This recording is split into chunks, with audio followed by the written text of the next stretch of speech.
And welcome to a Climate Conversation podcast. This is a great podcast series that's a complement to A Climate Conversation, the documentary, which is the vision and project of Walt Johnson.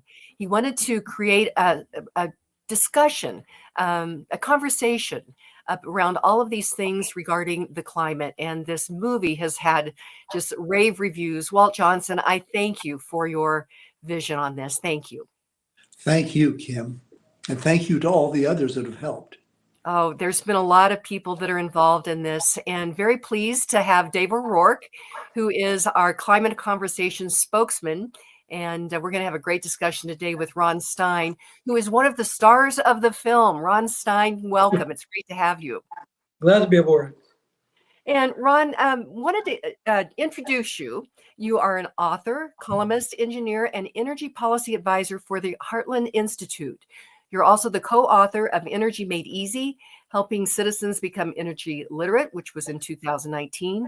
Just Green Electricity, Helping Citizens Understand a World Without Fossil Fuels in 2020. And the 2021 Pulitzer Prize nominated book, Clean Energy Exploitations, Helping Citizens Understand the Environmental and Humanity Abuses that Support Clean Energy. Wow.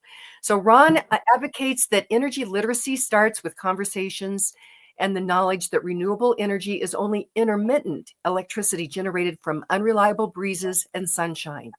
He argues that wind turbines and solar panels cannot manufacture anything for humanity, while fossil fuels manufacture everything for the 8 billion on this planet. So with that, Dave, let's jump in here. Well, thanks, Kim. And Ron, thank you for being on the show today. Really great to see you. It's been, I guess, 14 months since the Rockley's event, which was it's been quite a ride for all of us here. So this will be published several days after we do this recording. Today is 3 days after the election on November 5th that we're recording this, and it's in the air. It's everywhere.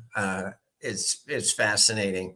And one of the main topics of conversation through all of this was energy policy, particularly as it relates to climate change and climate change policy. What do you think this election is going to mean, Ron? I mean, in terms of something actionable, something real, something economic, something we'll feel. Is anything going to change? I think reality is going to come into the press because the Democrats have been running the show for quite a while, and they firmly believe that wind and solar is going to replace fossil fuels. But time out. Wind and solar only generates electricity, and where fossil fuels makes all the products that didn't exist 200 years ago. The one thing that the Democrats didn't understand is that electricity came after oil. Let me repeat that, after oil. The light bulb was made with oil. We got 6 ways to generate electricity. You got nuclear, coal, natural gas, hydro, wind, and solar.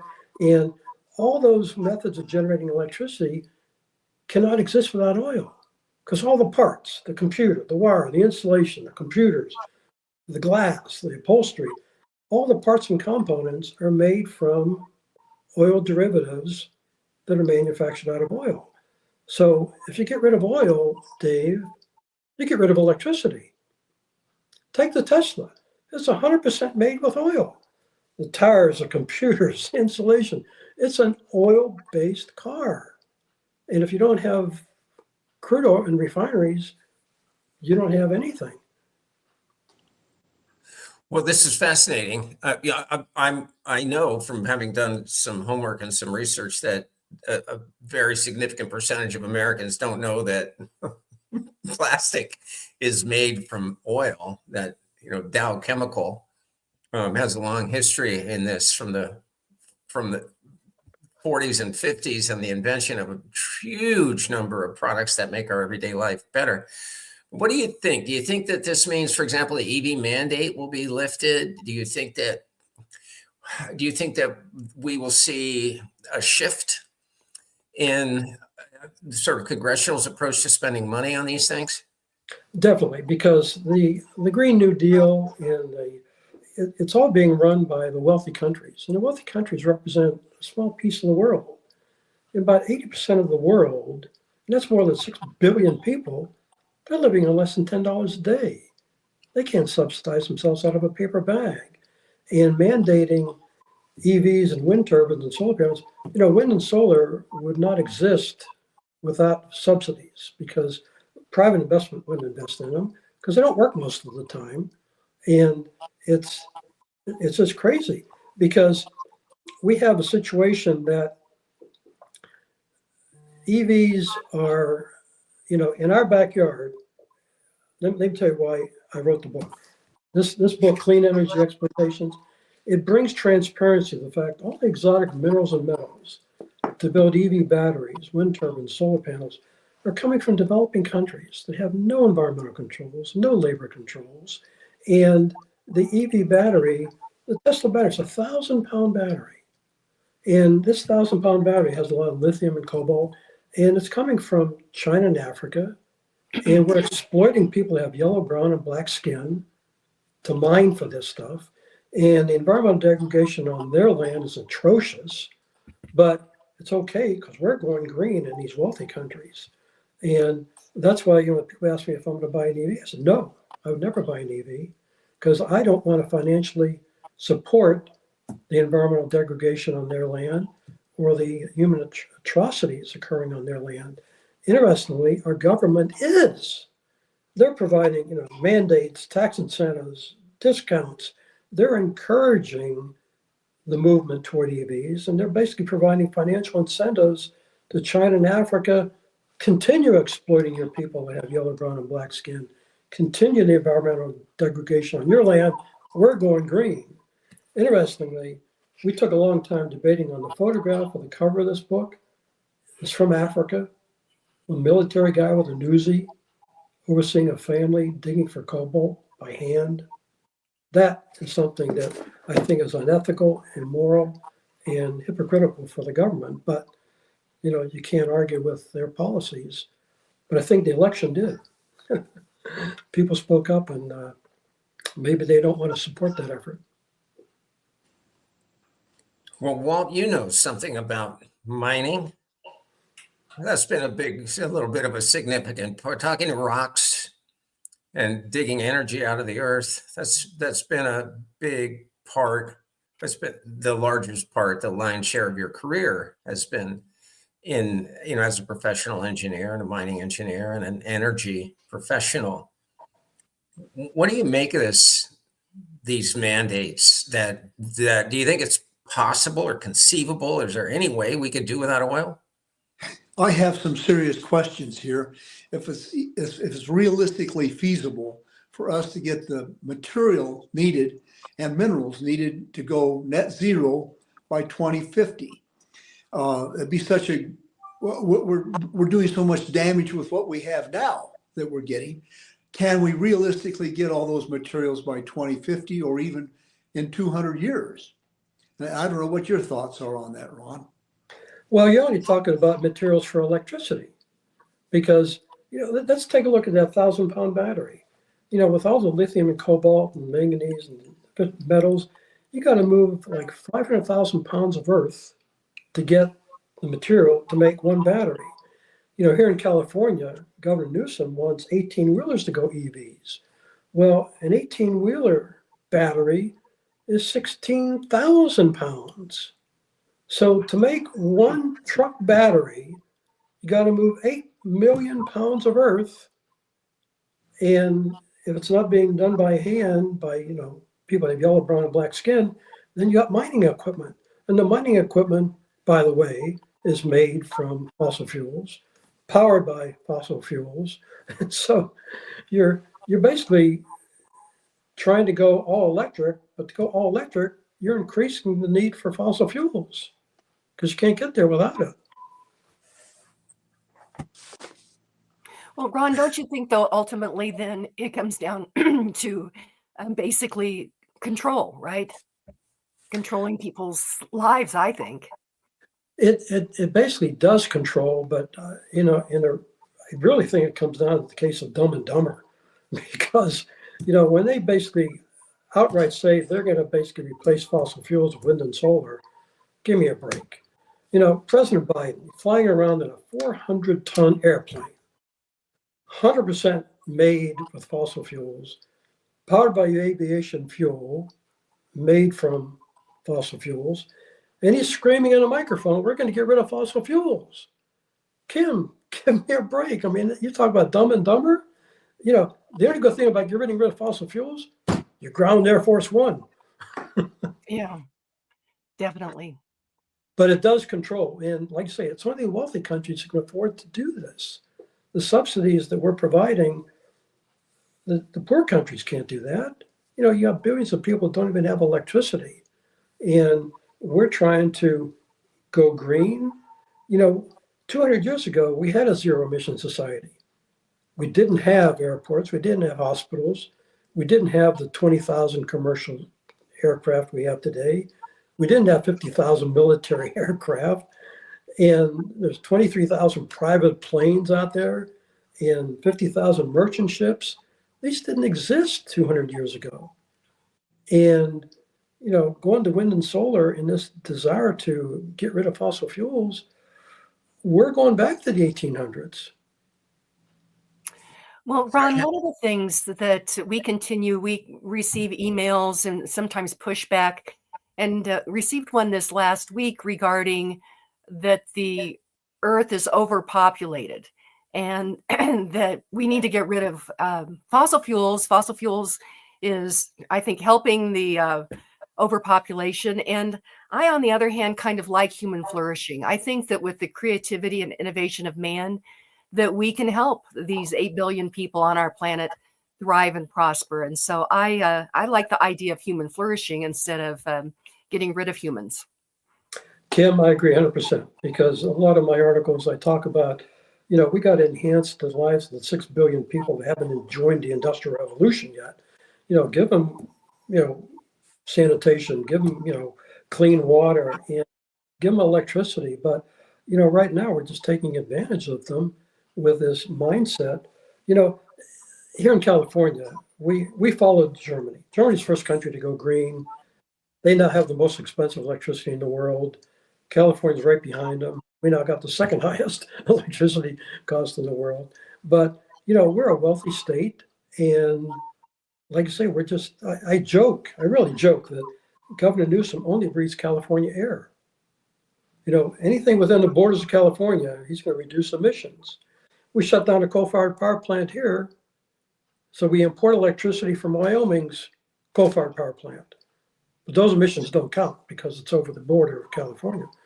And it's all a game, because if you do successfully get rid of fossil fuels, you will eliminate a couple billion people, because we have, the food we produce today, you can grow it in one country, ship it to another country. Well, you won't be able to ship it. You have sailboats, and that's not going to happen. So it's going to be traumatic. And I think instead of driving up the cost of electricity, we had to focus on continuous uninterruptible electricity, start moving back to nuclear. The world is going nuclear. In fact, China is building 60 nuclear power plants and 110 planned. What's America doing? Yeah. We're closing nuclear power plants. If I could follow up on that for a quick second, Ron. And I think this is something something about. The United States Navy has powered its large ships with nuclear power for 7 decades. I'm going to say longer than I've been alive, but we're at the point where nothing is longer than I've been alive.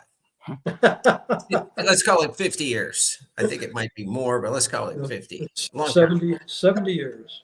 A couple of generations of American seamen have been born and using nuclear, and no one ever died from it. There's never been a nuclear disaster at sea. We know how to do it. And we not only know how to do it, we know how to do it inside a boat. Right? I mean, it's not in 3 Mile Island or Chernenko, what was it called? Chernobyl? No, not that. No, inside a boat, in a room, basically the size of a bathroom in a boat. What can we learn from that? what are some practical applications of nuclear energy that can provide that sort of safety that we need? And I'm not talking about the safety from the nuke. I'm talking about safety from terrorism and from evildoers. Well, the world is moving to nuclear. In fact, I've just issued an article that's working with two people in South Africa. They're leading the developing countries toward nuclear. You talk about the nuclear disaster, 3 Mile Island, Chernobyl. All the nuclear disasters had a total death count of, I think, 34.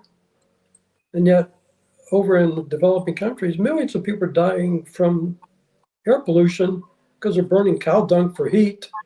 And it's atrocious. Nuclear is basically the safest way to generate electricity. The Navy's proven that over 7 decades.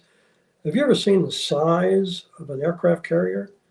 That is one big ship and runs on nuclear. Submarines, they can go underwater for months. And like I say, they've proven it, and it's got a great track record. You know, today there's, I think, 440 nuclear power reactors in 32 countries. But like I say, 60 are under construction in China, and they're planning another 110. We can't benefit. We can't import electricity. We can import everything else, import electricity.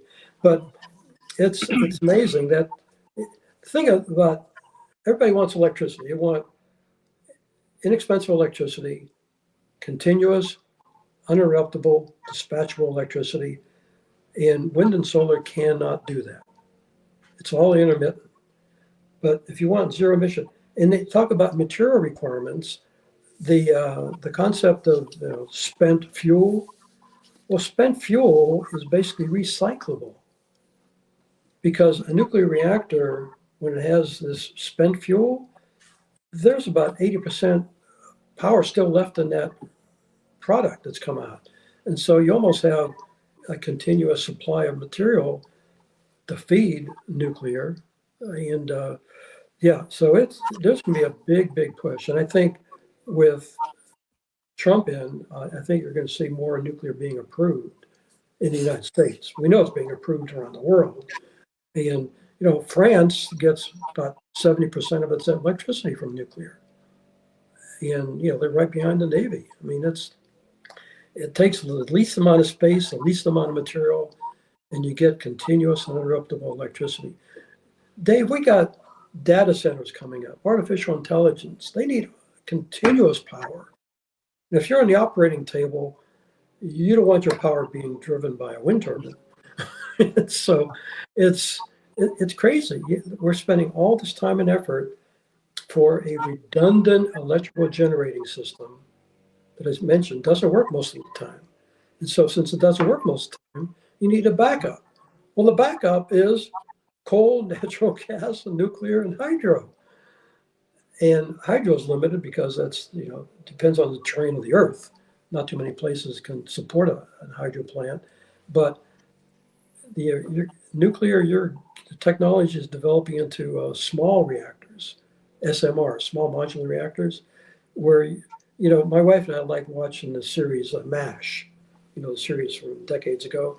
And, they basically plant a hospital out in the middle of nowhere. A great place to put a small modular reactor. You got electricity for, all the people around there. And there's a lot changing, but this wind and solar is devastating, not only to the economy, it's so inefficient, it's driving up the cost of electricity, and it's exploiting people just to get the materials to make it. And then when they conk out, now you got all this toxic waste because we haven't found a way to basically recycle these wind turbines. And these wind turbines are as long as a football field. They're huge. Wow. So Walt asked a question a bit ago about the sourcing and availability of rare earths and other minerals that we need to make these batteries and storage devices and lots of other things. But isn't it really true that we're terribly short on electricity as a specific commodity and energy generally around the world, particularly when you forecast the demand for AI? But when you consider 10% of the people of the world, 9% something of the people of the world, hundreds of millions of people, live on $1. What is it? I have it here. $1.90. I think you have. $1.90 a day. We don't have enough electricity now. So how can this be a virtue signal? Can you help me? I've asked every guest this. That's the ideal situation for these SMRs, the small modular reactors, because you can sit one down. You don't have to build a monster or nuclear power plant to serve millions of people. You can set an SMR and serve 10,000 people, and give them electricity, which would help start getting them out of the poverty and support the sanitation they need and wastewater treatment. And this is going back to the lifestyle that we're living, because I tell people when you go to the hospital, when you go to the airport, go to your office, try to identify one thing that was not made out of fossil fuels. Now, the one thing people don't understand is fossil fuels, they group in, there's three of them. You've got coal, natural gas, and crude oil. Coal and natural gas is heavily used for generating electricity. Crude oil, never used for generating electricity. In fact, crude oil is useless. It's black tar. And unless you can refine it in these refineries where they heat it, they beat it, and they crack it, and they do all these crazy things, now you get all these oil derivatives that makes everything from toothpaste to glass to computers. iPhone is made 100% from oil. Now, electricity can charge it, but electricity cannot make it. And that's the distinction we have with wind and solar. They can only generate electricity. They can make nothing for society. You can't make tires. You can't make asphalt. You can't make, insulin. Hospitals didn't exist 200 years ago. And, if you want to get rid of oil, you're going backwards, because you want all this wind and solar, but there'll be nothing to electrify, because if you can't make this, you don't need wind and solar. I don't need wind and solar if I don't have this. So the election just happened, and I basically tell people that Trump didn't win the election. The Democrats lost the election, because all their policies and programs are geared toward wind and solar are going to get rid of fossil fuels. It ain't going to happen. Follow up on your small nuclear reactors. Prior to 3 Mile Island, I was beginning to work on siting of nuclear reactors. And at that time, the report, just to do one, was bound up in books. It was basically 27 feet long and took years and years to put together. When we go to these small nuclear reactors that are modular, we just have to do all that once, and then we repeat it again and again. So there's some real efficiencies coming up on that, I think. Yes. And I think the United States used to be a leader in energy, from electricity and refining and that type of thing.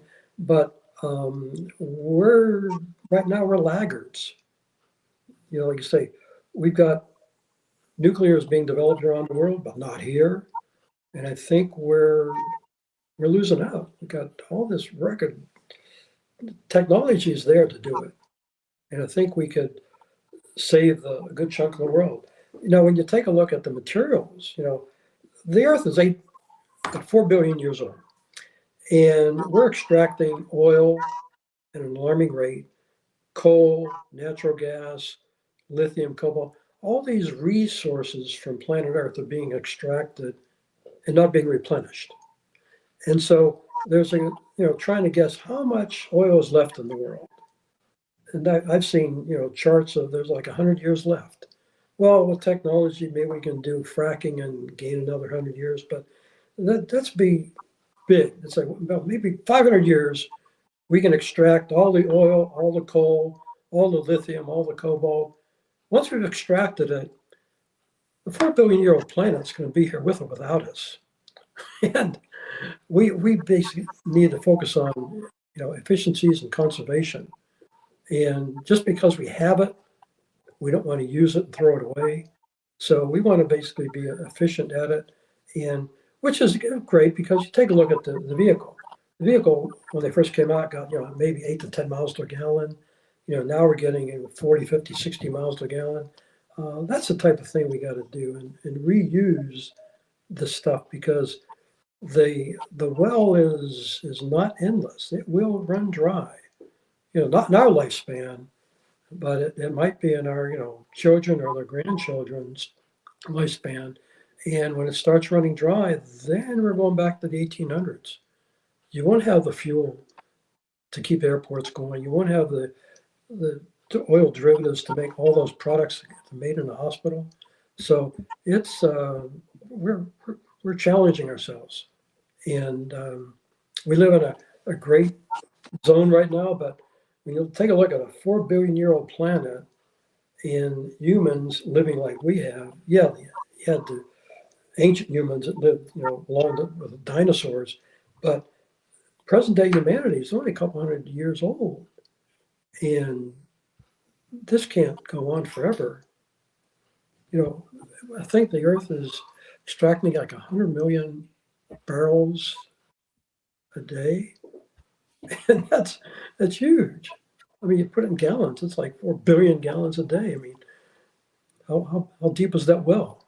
So, Ron, but don't you think, though, with the creativity and innovation of man, that we'll come up with new solutions to challenges in the future?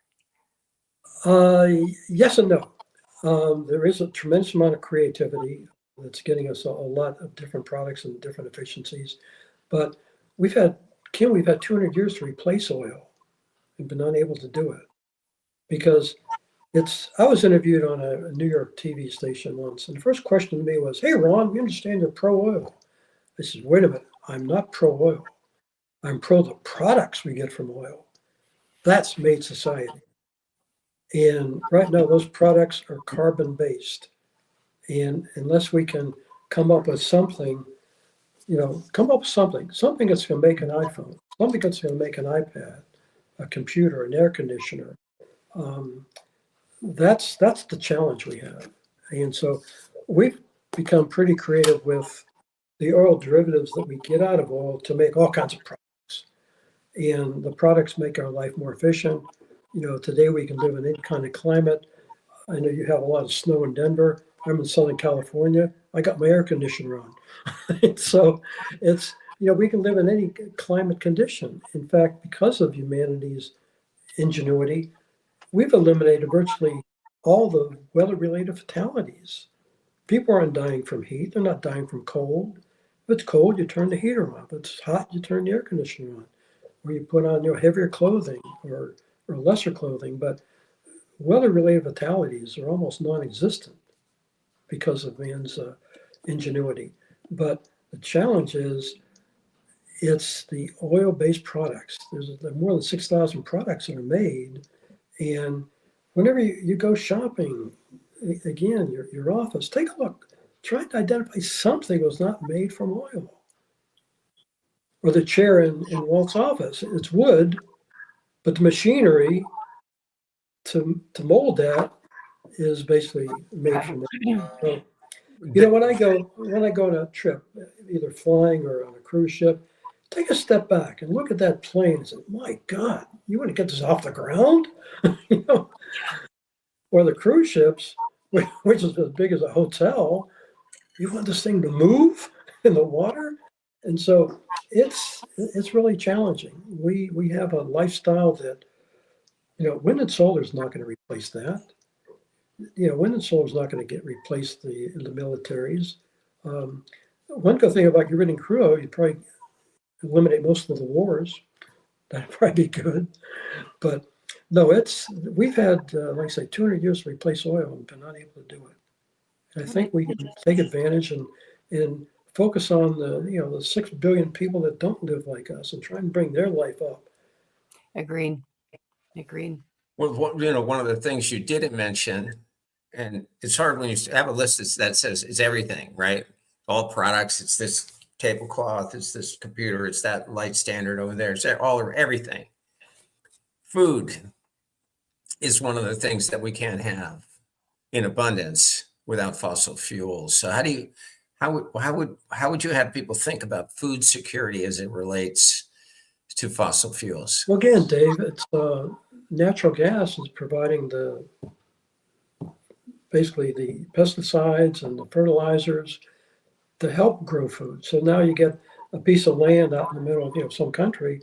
You can grow a lot of food with getting rid of the pesticides and fertilizers, so it becomes very productive.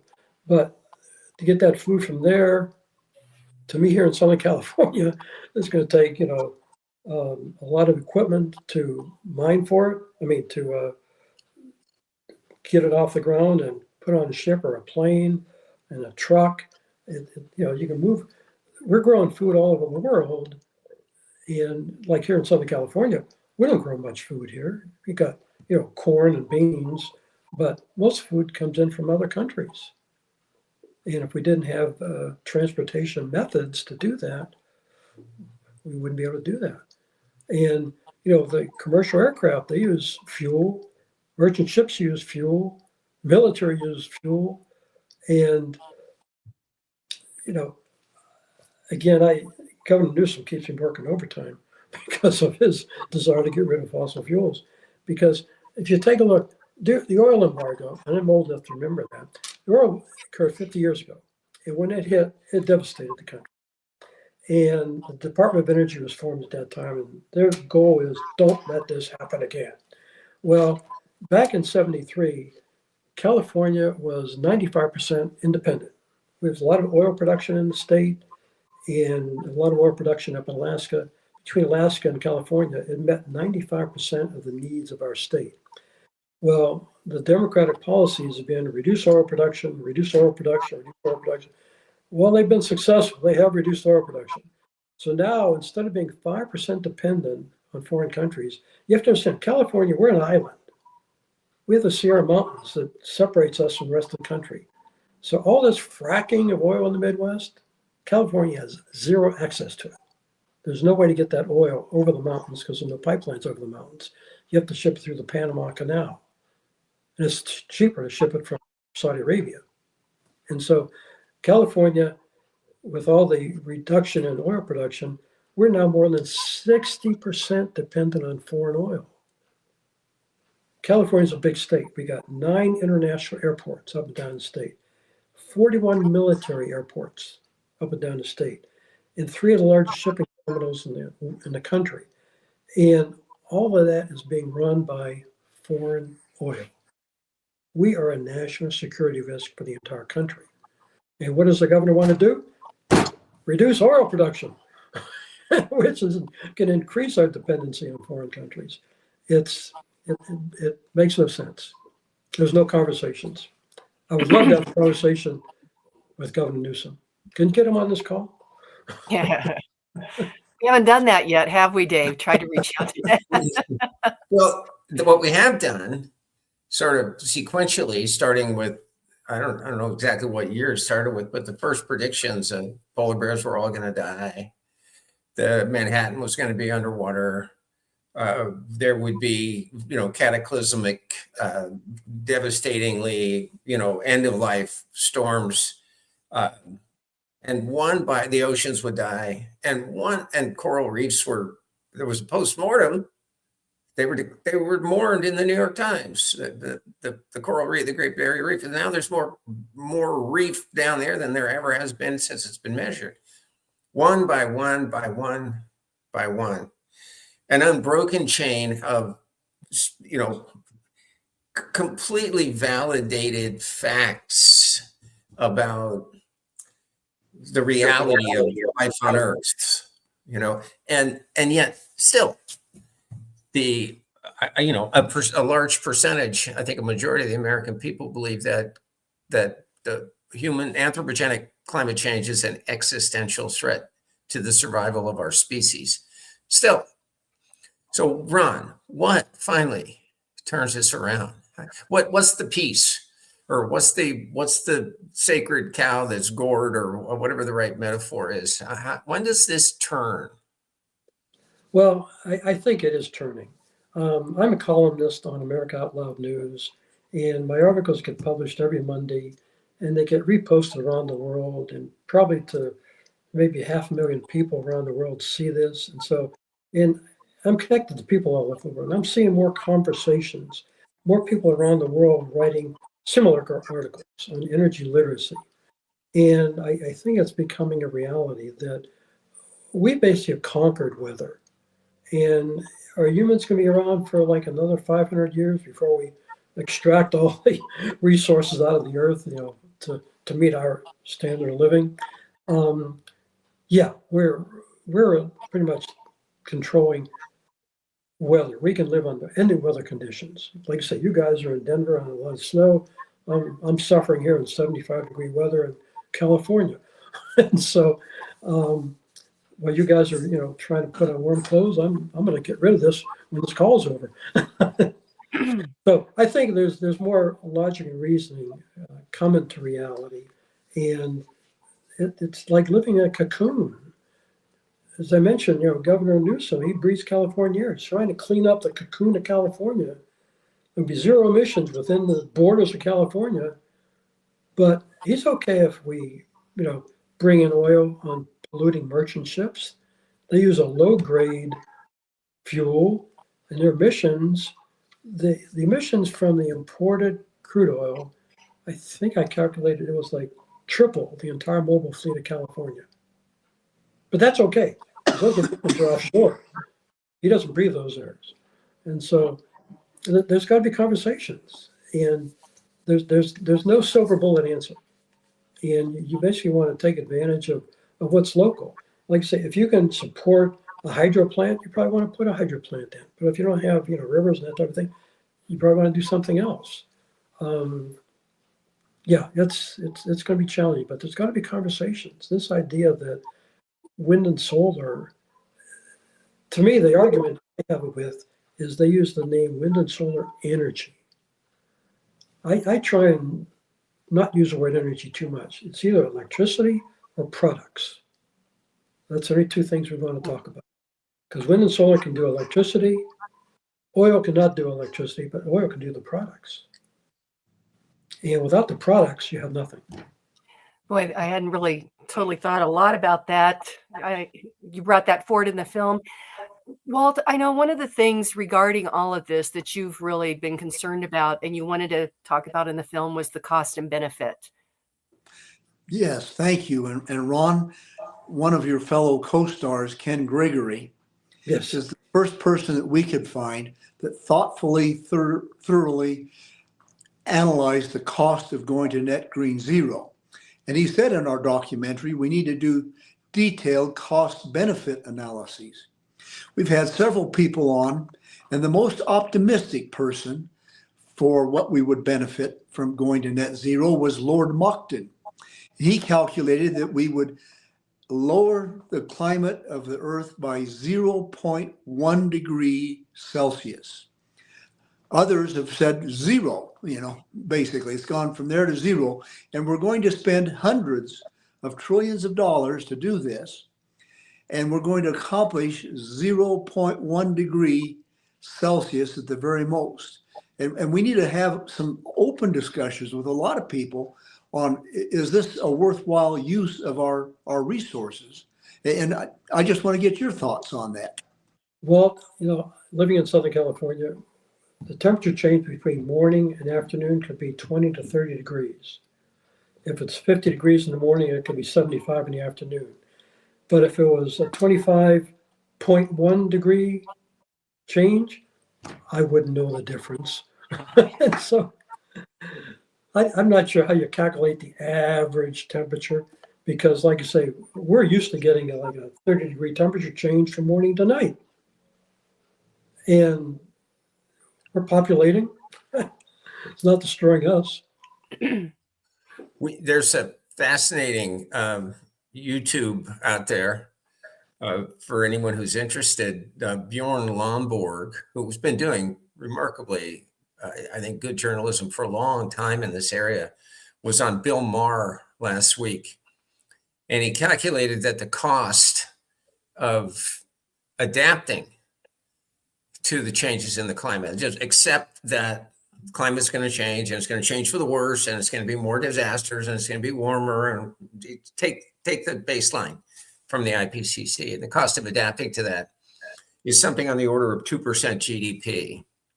But that the same governmental experts, or the same source of these experts, predicts that GDP will grow 400+% between now and the end of the century.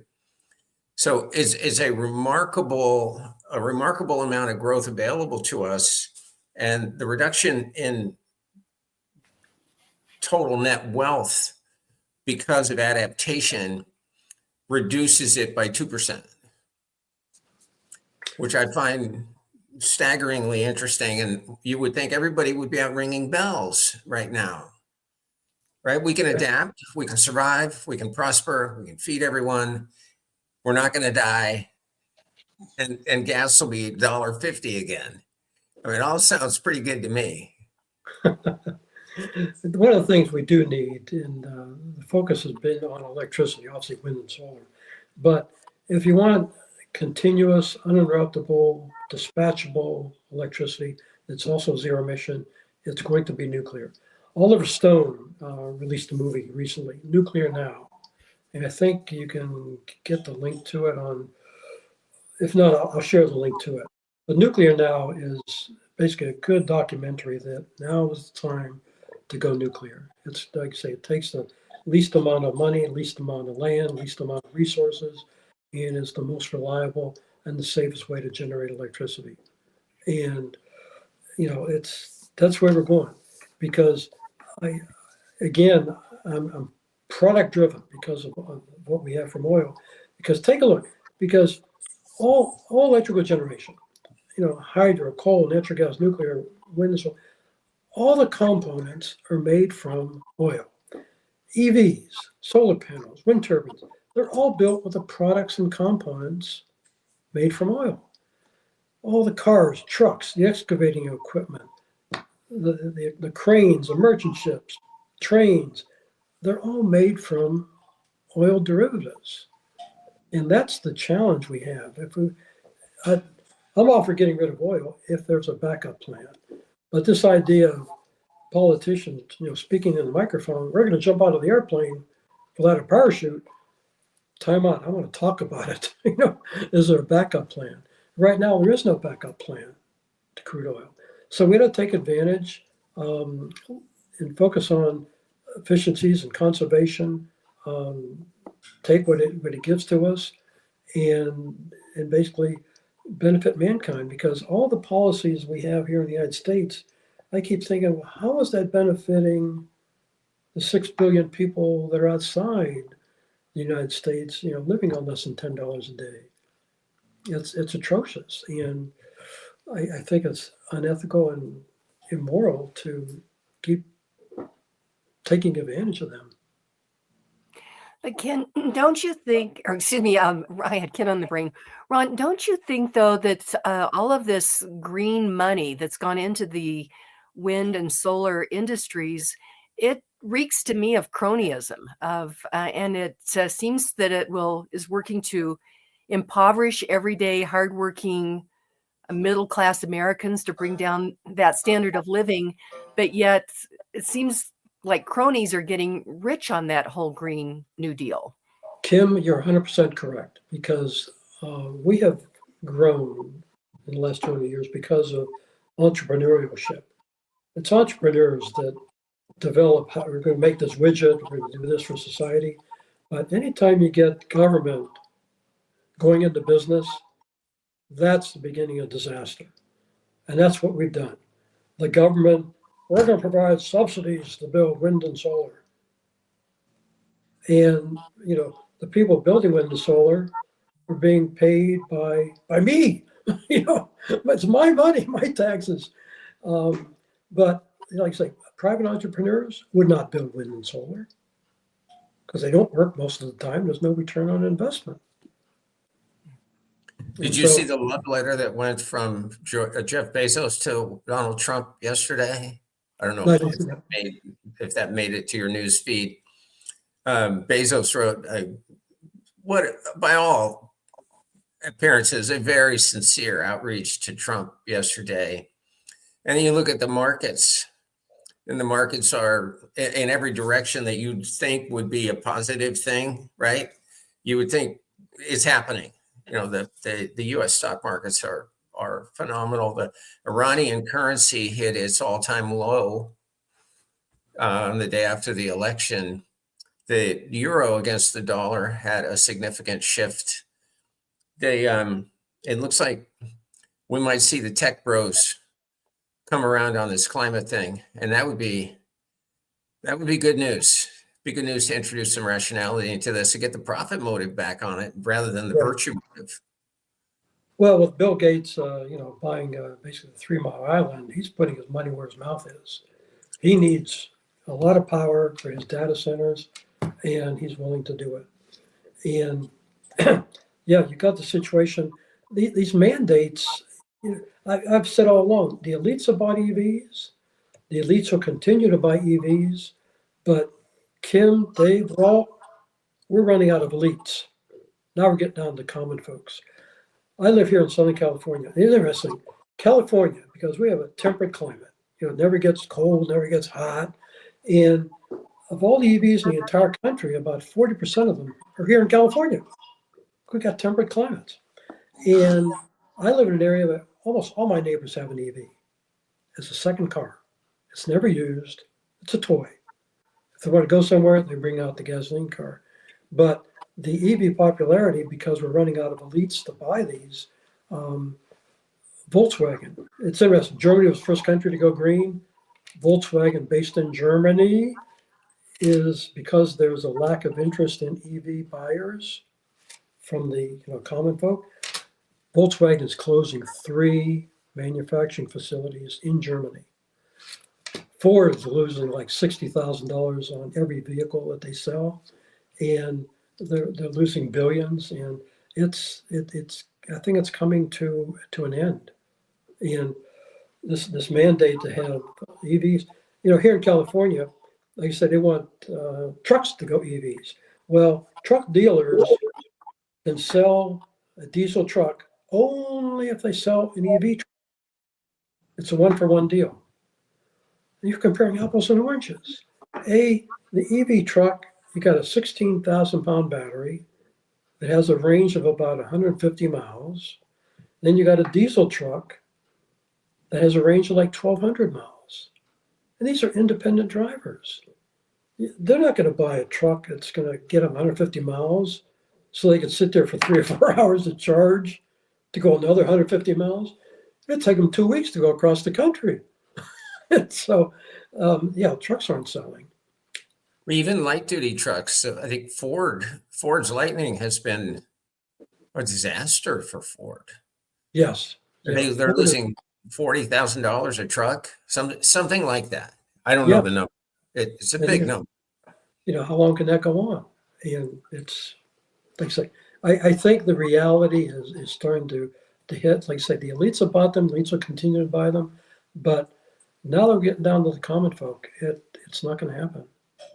I mean, people are stretched, and compounding that when you have California, we proudly have the highest cost of electricity in the country, highest cost of fuel in the country. That's very inflationary. Cost of burger goes up. And when the cost of burger goes up, put pressure on the cost of labor. And it's just balloons out of sight. And people, it's really devastating that most people are like, don't save money. They can't save money. They got debt from credit card, debt from car loans. And, we had the World Series here. Well, if you're sitting out in left field, the seat was like $1,200. If you're behind the plate, it's like $25,000 for one game. And just looking at the people, you can tell that, my God, they can't afford to go to the game. How do they do it? They'll put on a credit card. Whoa. And, when you take a look at your credit card, you take a look at the monthly payment due, it's embarrassing. You could have a, $20,000 balance and the minimum payment's $200. It's crazy. And so they'll be in debt the rest of their lives. And so, these are the people, they can't afford to buy an EV. I was driving around, I've always had a 4-door sedan. And I had a 4-door sedan, a Mercedes. And when I was getting old, I said, I've always wanted to get the SL convertible. So I wound up leasing the SL 500 convertible. And it turns out it's small. It's hard to get into. It's hard to get out of.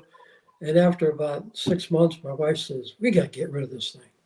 And so I qualify as an EV owner, highly educated, high income, multi-car family, low mileage requirements. So out of curiosity, I went online to see what my four-door sedan would be in an EV version.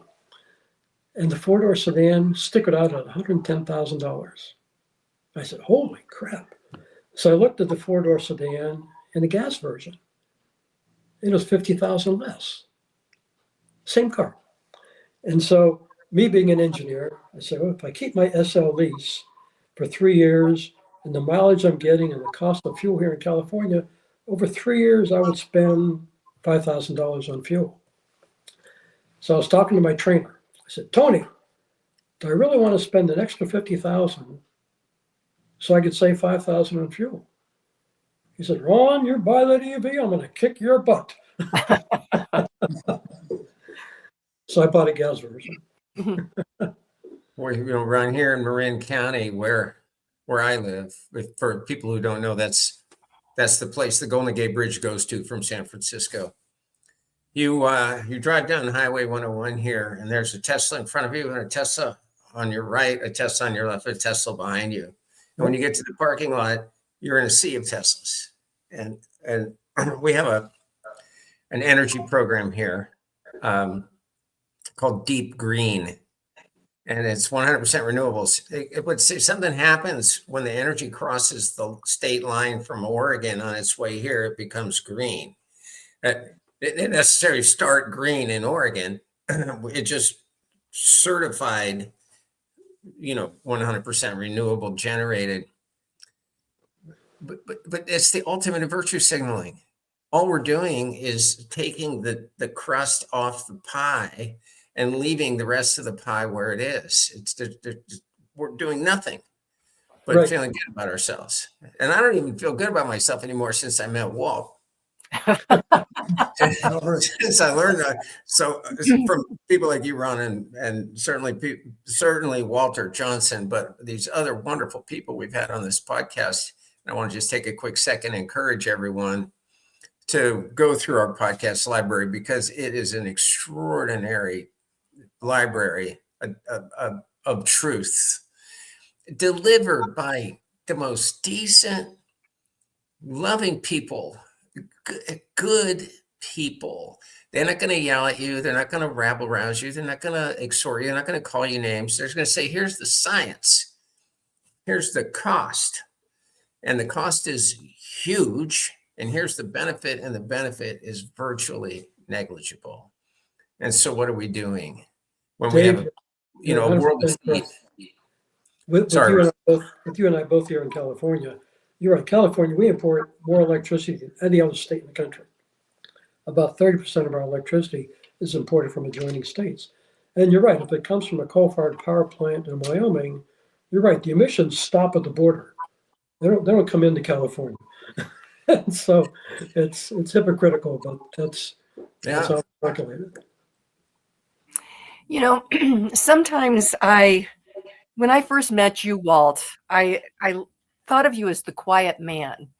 And many times on this podcast, sometimes you're the quiet man as well. But as I've come to know you and learned more about you, there's a wealth of knowledge. And obviously, that was part of the vision to do this film. But we have a few minutes left. So what are the other things that you want to make sure that we hit in this podcast with Ron? We've pretty well covered everything I wanted to with Ron, and I just wanted to hopefully extract from him what the benefit in his estimate would be if we went to net zero. I haven't heard a number. Zero, okay?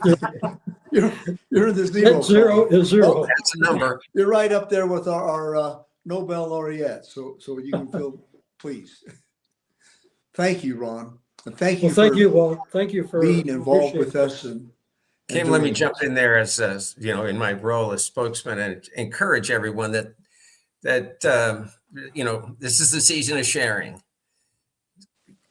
Help your friends learn about this movie. A Climate Conversation. It's so easy to find and so easy to watch, and it's such a great feeling to watch it.